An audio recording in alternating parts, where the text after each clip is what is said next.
नमस्कार दोस्तों, आज हम डिस्कस करेंगे प्रोटोकॉल और मेमोरी, इन दोनों टॉपिक पर जो पिछले ईयर्स में क्वेश्चन आए हैं असर्जन रीजनिंग के, तो उन क्वेश्चंस को हम डिस्कस करने वाले हैं। वीडियो काफ़ी ज़्यादा अच्छा होने वाला है, तो वीडियो को आप ज़रूर कंप्लीट देखिएगा। अगर आप चैनल पर नए हैं तो चैनल को लाइक से सब्सक्राइब ज़रूर कीजिएगा। चलिए स्टार्ट करते हैं। सबसे पहला जो क्वेश्चन पूछा गया, HTTP is an application layer protocol, ये इसका असर्जन है। रीज़न की बात कीजिए, HTTP use to transfer web pages over the internet. ठीक है, इसमें आपको 4 ऑप्शन दिए गए स्क्रीन पर, आप पढ़ सकते हैं, उसके बाद आप आंसर दे सकते हैं। वही 30 सेकंड का हमारे पास वेटेज, मतलब आई मिनट से टाइम होगा। 30 सेकंड के अंदर हमें इसको आंसर देना है। मैंने पहले भी आपको HTTP और HTTPS दोनों प्रोटोकॉल्स क्या होते हैं, उनके बीच का बेसिक डिफरेंस क्या होता है वो मैंने आपको बताया है, और HTTP प्रोटोकॉल करता क्या है वो भी मैंने आपको बताया है। जैसे हमने पढ़ा, HTTP is use to transfer web page over the internet. ठीक है, और HTTP ये एप्लीकेशन लेयर का प्रोटोकॉल है, तो ये दोनों ही सही है। यानी हमारा option number option A is correct answer. ठीक है, बढ़ते हैं सेकंड क्वेश्चन की ओर। सेकंड क्वेश्चन में पूछा गया, FTP is use to send the email. Reason दिया गया, FTP is use to transfer the files between the computer. ठीक है, इसमें से अगर हम चेक करें तो हमारा ऑप्शन डी करेक्ट है। FTP का मेल सेंड करने के लिए यूज़ नहीं किया जाता। FTP का जो यूज़ किया जाता है, FTP stand for file transfer protocol, उसका यूज़ किया जाता है फाइल को ट्रांसफ़र करने के लिए, मेल से रिलेटेड नहीं। तो हमारा आपका A false, R is true. Between the computers, दो कंप्यूटर के बीच में फाइल ट्रांसफ़र करने के लिए हम FTP का यूज़ करते हैं, तो डी इसका करेक्ट आंसर। ठीक है, SMTP protocol is use to send the email, simple mail transfer protocol use किया जाता है मेल को सेंड करने के लिए। Reason, SMTP stand for simple mail transfer protocol. तो वही 30 सेकंड का टाइम है, आपके पास 4 ऑप्शन है, A, B, C and D। कौन सा ठीक है आप चेक करके और मुझे बताइए।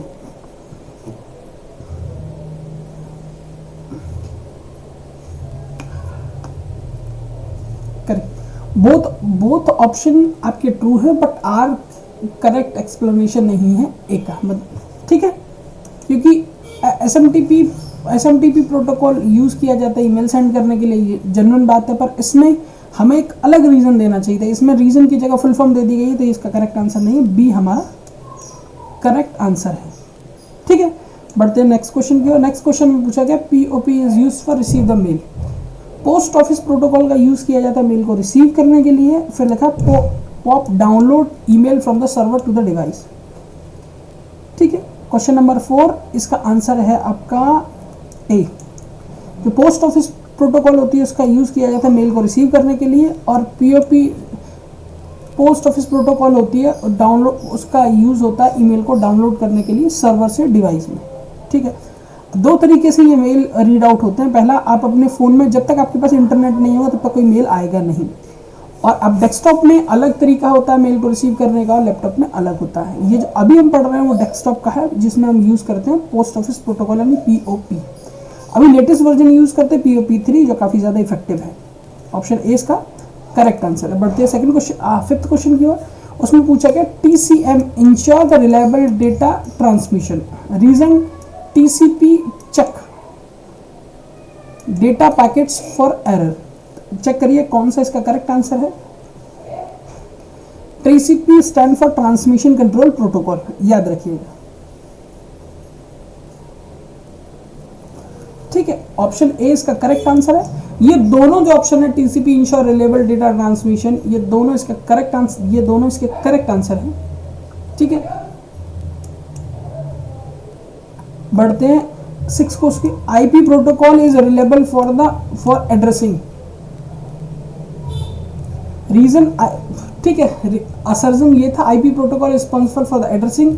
Reason, IP assign unique address to the device. IP assign करता है यूनिक एड्रेस जो कि डिवाइस को। अब पूछा गया इन दोनों में से वही, आपको पास 30 सेकंड का टाइम है, आप चेक कर सकते हैं, चेक करके आंसर आप बता सकते हैं।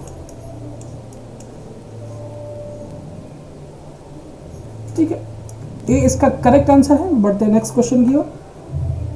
7, HTTPS and SSL TSL for security. Reason, SSL encrypt the communication.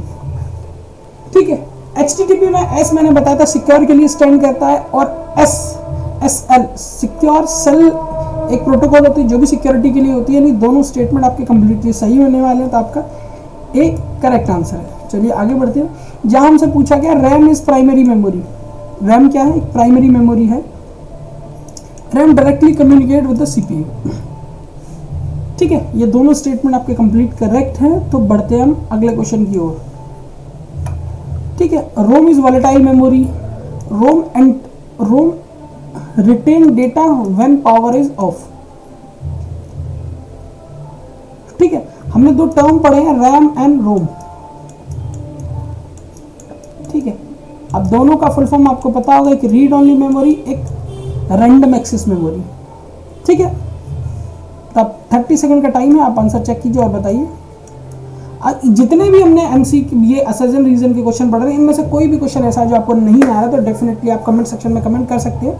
मैं उस पर आपको डिटेल सोल्यूशन वीडियो आपको प्रोवाइड कराऊंगा ताकि आपका वो टॉपिक कंप्लीटली कवर हो जाए। ठीक है, तो क्वेश्चन नंबर 9 का आंसर अगर है वो आपका है डी, ए फॉल्स है बट आर इज ट्रू है। ये नॉन वॉलेटाइल मेमोरी होती है। बढ़ते next question. Cache memory is faster than RAM, cache is closer to the CPU, both statement are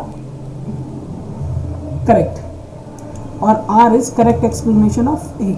ठीक है, बढ़ते हैं नेक्स्ट क्वेश्चन की। नेक्स्ट क्वेश्चन में हमसे पूछा कि hard disk is a primary memory, reason hard disk store data permanently. ये भी आपके दोनों option, hard disk is a primary, नहीं गलत। अब ये आपका, ये इसका आंसर होगा आपका D, A is false R is true.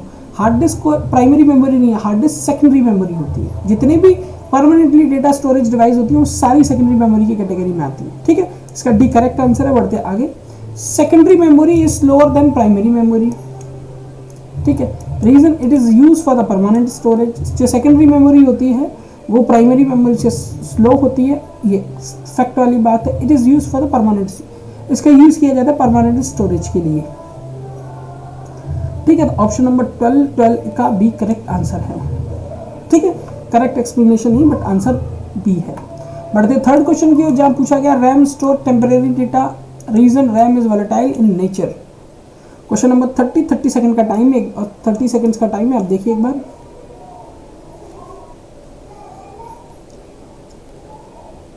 ठीक है, आप ये दो टर्म काफ़ी ज़्यादा पढ़िएगा, वॉलेटाइल एंड नॉन वॉलेटाइल, फिर भी आपको समझ में नहीं आता है तो मुझे ज़रूर बताइएगा। डेफिनेटली मैं एक सेपरेट वीडियो में वॉलेटाइल नॉन वॉलेटाइल आपको दोनों बताऊंगा। ठीक है, ठीक है, तो चलते आगे बढ़ते हैं। 13 का जो आपका कंप्लीट आंसर है वो आपका ए है। ठीक है, बढ़ते हैं नेक्स्ट क्वेश्चन की ओर। FTP is use for transfer file. FTP का यूज किया जाता है फाइल को ट्रांसफर करने के लिए between two computers. FTP stand for the file transfer protocol. ये क्वेश्चन थोड़ा अजीब है। अब हमें ये दोनों स्टेटमेंट ठीक लग रहे हैं। जब भी दोनों स्टेटमेंट ठीक होते तो आपको ये देखना चाहिए रीजन जो है असर्जन है, रीजन का एक्सप्लेनेशन है या नहीं है। जैसे ये पूछा गया A, both A and R the true, both A and R true, R is the correct explanation of A. ऐसा पॉसिबल है या नहीं है? अगर ऐसा नहीं होता तो, अगर दोनों स्टेटमेंट ट्रू है और ऐसा नहीं है तो डायरेक्टली नीचे वाले ऑप्शन पे स्विच करिए, नीचे वाला ही ऑप्शन करेक्ट होने वाला है आपका। तो इस केस में भी जो आपका नीचे, इस केस में भी आपका पहला ऑप्शन करेक्ट है। ठीक है, बढ़ते आगे। IMAP allow access from multiple device. IMAP store emails on server. Question number 15, 30 second का टाइम है, चेक करिए और मुझे आंसर बताइए।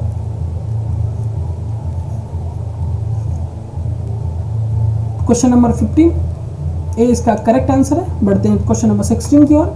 Primary memory is directly access by the CPU. ROM and ROM are primary memory. नहीं, ऐसा possible नहीं है। ठीक है, तो 30 सेकंड का टाइम है, आप चेक करिए। चेक करने के बाद अगर आप आंसर दे पाते हैं तो कमेंट सेक्शन में डेफिनेटली आंसर दीजिएगा, वरना आंसर मैं आपको बताने वाला हूँ। 16 का करेक्ट आंसर है बी। ये और दोनों स्टेटमेंट ठीक तो है बट ये 16 का आंसर है आपका बी, और प्राइमरी में। ठीक है, बढ़ते हैं नेक्स्ट क्वेश्चन की ओर। IP address is unique for each device. ये बात सही है। It identify the device location. ये दोनों ही स्टेटमेंट एक तरीके से सही है। तो क्वेश्चन नंबर 1, ऑप्शन नंबर 1 आपका करेक्ट आंसर है। बढ़ते हैं क्वेश्चन नंबर 18 की ओर। RAM is non volatile memory and RAM lose data when power is off. Volatile non volatile अगर आप समझ जाते हैं तो पावर ऑन ऑफ का सिनेरियो भी आप कंप्लीटली समझ जाएंगे, उसमें भी आपको कोई प्रॉब्लम नहीं होगी। नहीं आता है तो पूछिए, मेरी तरफ से आपको बताया जाएगा, आता है तो वेल एंड गुड। ठीक है, डी आपका करेक्ट आंसर है। ठीक है, बढ़ते क्वेश्चन नंबर 90 की। क्वेश्चन 90 में पूछा गया TCP and IP work together, transmission control protocol और IP internet protocol work together, reason TCP IP suit for the protocol. Question number 90, इसका आंसर भी ए है, करेक्ट आंसर है। Flash memory is used to pen drive, reason flash memory is non volatile memory, ये correct answer है। हमने यहाँ दो concept काफ़ी ज़्यादा मल्टीपल टाइम रिपीट किया, वॉलेटाइल नॉन वॉलेटाइल। ठीक है, अगर आप इस वीडियो में 100 लाइक्स के आसपास पहुँचाते हो तो डेफिनेटली मैं बताऊंगा वॉलेटाइल और नॉन वॉलेटाइल मेमोरी होती क्या है। एक बोनस क्वेश्चन है जो आपके लिए गिफ्ट के तौर पर, क्वेश्चन नंबर 20, अच्छा सॉरी क्वेश्चन नंबर 21 शायद मेंशन नहीं हो पाया, क्वेश्चन नंबर 20 ही है। बोनस टिप आपके लिए है, वॉलेटाइल नॉन वॉलेटाइल क्या होता है कमेंट सेक्शन में कमेंट कीजिए, और अगर 100 लाइक्स के आसपास हो जाते हैं तो डेफिनेटली वॉलेटाइल नॉन वॉलेटाइल पे मैं आपके पुराने साल के जितने भी क्वेश्चन पूछे गए अब तक वो सारे मैं यहाँ डिस्कस करूँगा। बाकी मैंने काफ़ी ज़्यादा पुराने क्वेश्चन डिस्कस किए जो पुराने एग्जाम में पूछे गए हैं। वीडियो आपको कैसा लगा जरूर बताइएगा। अगर वीडियो आपको अच्छा लगा कमेंट सेक्शन में अपना फीडबैक जरूर दीजिएगा। बाकी वीडियो को कंप्लीट देखने के लिए धन्यवाद। आपका दिन शुभ हो। Thank you.